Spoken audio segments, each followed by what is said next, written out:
요한일서 5장 1절부터 12절 말씀입니다. 예수께서 그리스도이심을 믿는 자마다 하나님께로부터 난 자니 또한 낳으신 이를 사랑하는 자마다 그에게서 난 자를 사랑하느니라. 우리가 하나님을 사랑하고 그의 계명들을 지킬 때에 이로써 우리가 하나님의 자녀를 사랑하는 줄을 아느니라. 하나님을 사랑하는 것은 이것이니 우리가 그의 계명들을 지키는 것이라. 그의 계명들은 무거운 것이 아니로다. 무릇 하나님께로부터 난 자마다 세상을 이기느니라. 세상을 이기는 승리는 이것이니 우리의 믿음이니라. 예수께서 하나님의 아들이심을 믿는 자가 아니면 세상을 이기는 자가 누구냐? 이는 물과 피로 임하신 이시니 곧 예수 그리스도시라. 물로만 아니요 물과 피로 임하셨고 증언하는 이는 성령이시니 성령은 진리니라. 증언하는 이가 셋이니 성령과 물과 피라. 또한 이 셋은 합하여 하나이니라. 만일 우리가 사람들의 증언을 받을진대 하나님의 증거는 더욱 크도다. 하나님의 증거는 이것이니 그의 아들에 대하여 증언하신 것이니라. 하나님의 아들을 믿는 자는 자기 안에 증거가 있고 하나님을 믿지 아니하는 자는 하나님을 거짓말하는 자로 만드나니 이는 하나님께서 그 아들에 대하여 증언하신 증거를 믿지 아니하였습니다. 또 증거는 이것이니 하나님이 우리에게 영생을 주신 것과 이 생명이 그의 아들 안에 있는 그것이니라. 아들이 있는 자에게는 생명이 있고 하나님의 아들이 없는 자에게는 생명이 없느니라. 아멘. 오늘 말씀을 보면 요한이 이제 요한일서의 마지막 부분을 기록하면서 사랑에 대해서 다시 한번 이야기함과 동시에 믿음을 이야기하고 있습니다. 오늘 말씀을 통하여서 우리가 알 수 있는 몇 가지 내용이 있습니다. 첫째로 하나님의 계명은 무겁지 않습니다 라는 것입니다. 하나님의 계명은 무겁지 않습니다. 우리 요한일서 5장 3절 말씀을 읽도록 하겠습니다. 요한일서 5장 3절 말씀 같이 읽겠습니다. 시작. 하나님을 사랑하는 것은 이것이니 우리가 그의 계명들을 지키는 것이라. 그의 계명들은 무거운 것이 아니로다. 아멘. 요한은 하나님의 계명이 무겁지 않다고 이야기하고 있습니다. 본문에 무겁다는 말은 난해하다, 곤란하다, 참을 수 없을 만큼 잔혹하다라는 뜻도 있습니다. 어떠한 요구나 요청이 과도한 짐이 되어서 그것이 잔혹하게 누르는 것을 의미합니다. 하나님이 우리에게 주신 계명은 그러한 것이 아님을 요한이 이야기하고 있습니다. 그러나 유대인들은 그렇게 생각하지 않았습니다. 하나님은 사랑으로 율법을 주셨음에도 불구하고 유대인들은 그 율법을 오해하여서 그것을 지켜야만 구원을 받는다고 착각하고 또한 그 율법에 자신들의 문화적인 것들을 더하여서 하나님이 말씀하시지 않은 것까지도 더욱더 무겁게 짐을 짚는 일이 일어났습니다. 그래서 예수님께서는 그렇게 생각하는 사람들에게 너희가 하나님도 나도 오해하는도다 라고 여러 번 강조하셨습니다. 요한은 왜 하나님의 계명이 무겁지 않다고 이야기를 하고 있을까요? 그 이유는 사랑이 있기 때문입니다. 사랑하는 마음으로 지킨다면 수고가 아니라 기쁨이 되고 또한 무거운 짐이 아니라 맡겨주신 감사한 선물이 되는 것입니다. 그래서 모든 것의 원리는 사랑임을 이야기하고 있습니다.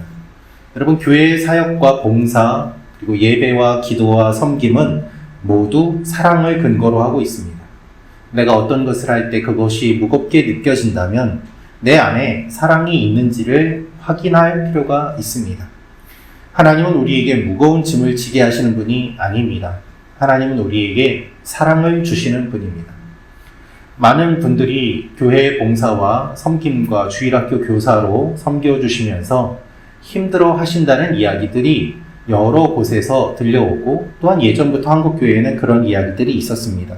매년 교사 모집에 어려움을 겪는 교회들이 대부분일 것입니다.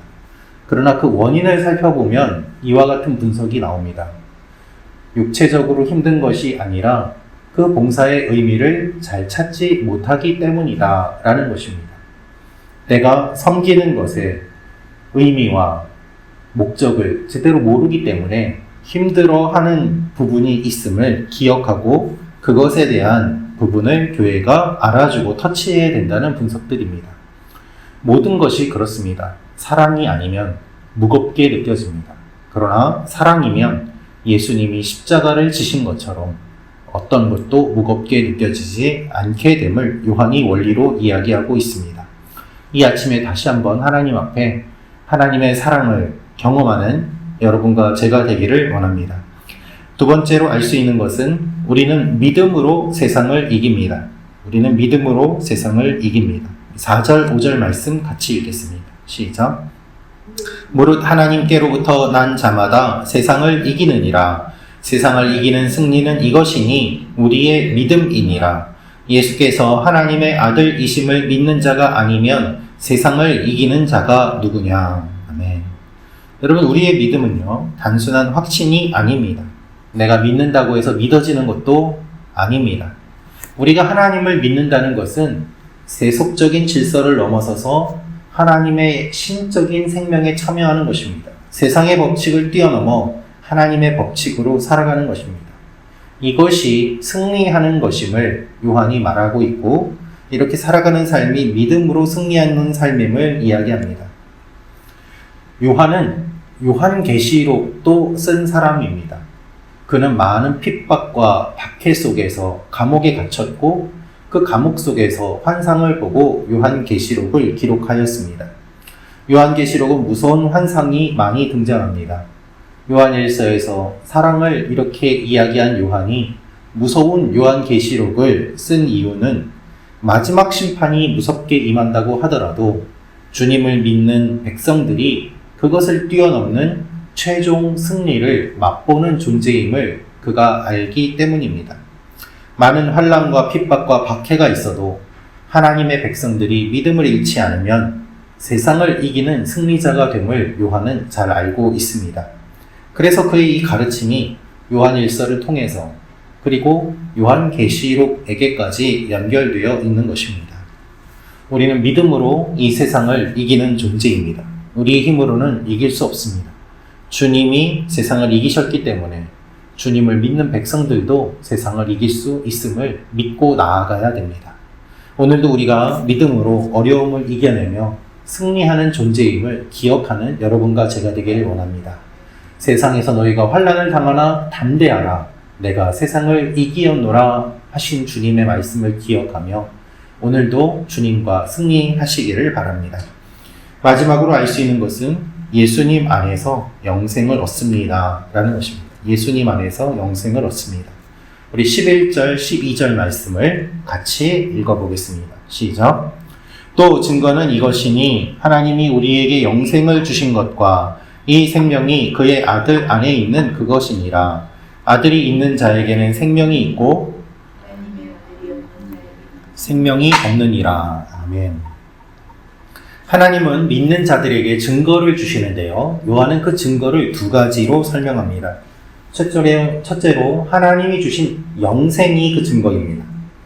증거는 이것이니 하나님이 우리에게 영생을 주신 것과, 그래서 영생이 증거고, 또 하나의 증거는 무엇인가 하면 이 생명이 그의 아들 안에 있다는 것입니다. 따라서 예수님을 믿음으로 영생을 얻고 예수님이 우리 안에 계심으로 이 영생이 우리 안에 거하게 됩니다. 영원한 생명을 가지신 분이 우리 안에 계시기 때문에 우리도 영원한 생명을 얻고 살 수 있음을 이야기하는 것입니다. 이 말은 주님을 믿지 않는 자들을 향한 말씀이 아닙니다. 예수님을 믿기에 박해를 받는 공동체, 그리고 잘못된 가르침이 들어와서 갈라지고 떼어지고 상처받은 교회의 구성원들, 그렇게 상처받고 거짓 가르침을 따라간 사람들이 있는 반면 남아서 끝까지 주님의 말씀을 지키고 있는 이 주의 백성들, 주님 안에 거하고자 몸부림치는 공동체를 향한 말씀이 바로 요한일서의 이 말씀입니다. 여러분, 우리는 이 땅에서만 사는 존재가 아닙니다. 이 땅에 살아도 하늘을 바라봅니다. 우리는 하루하루 살지만 주님은 영원을 사시는 분이기 때문에 우리가 하루를 사는 것을 주님은 아시고, 이 영원의 관점에서 오늘 하루가 나에게 어떤 의미가 있는지 나는 모르지만 하나님께서는 아시기에 나의 발걸음을 한 걸음 한 걸음 인도해 주고 계시는 것입니다. 그래서 우리가 주님과 함께 하심을 기억하며 하루하루 지낼 때, 주님과 동행할 때, 이 땅을 떠나는 그 순간에 우리가 영원한 생명에 들어갈 수 있는 것입니다. 최근에 여러 교계 뉴스들과 들려오는 소식들을 보면 교계 어른들과 존경받아 왔던 분들이 마지막에 정말 충격적으로 실망스러운 모습을 보이고 사람들에게 좌절을 주고 슬픔을 주는 일들이 일어나기도 합니다. 그러한 모습들을 보면서 우리는 비난하고 아파할 수 있습니다만은 또한 동시에 우리의 모습을 돌아보며 어떻게 보면 우리의 인생 전체를 신실하게 살아가는 것이 이렇게 어려운가 하는 생각도 많이 들게 됩니다.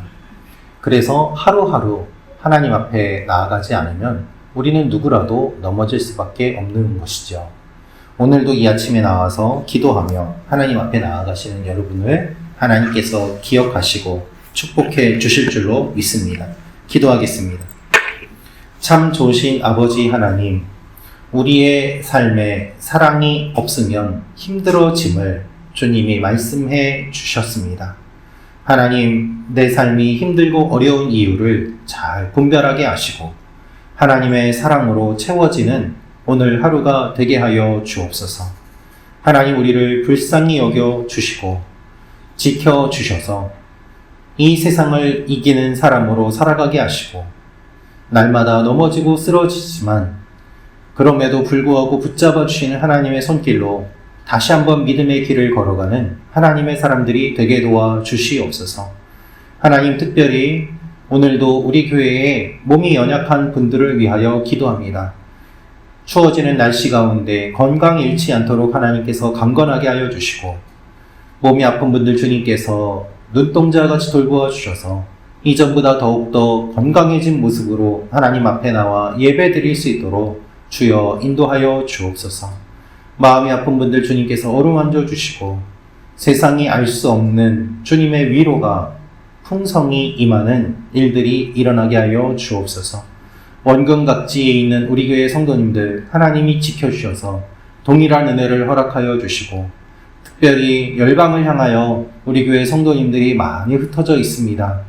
한국과 말레이시아와 베트남과 또한 여러 나라들에 흩어져 있는 우리 교회 성도님들 하나님 붙잡아 주셔서 하나님께서 동일하게 역사하심을 기억하고 서로 중보하는 아름다운 믿음의 공동체가 되게 하여 주옵소서. 주님께서 오늘도 지켜주실 것을 믿사오며 예수님의 이름으로 기도합니다. 아멘.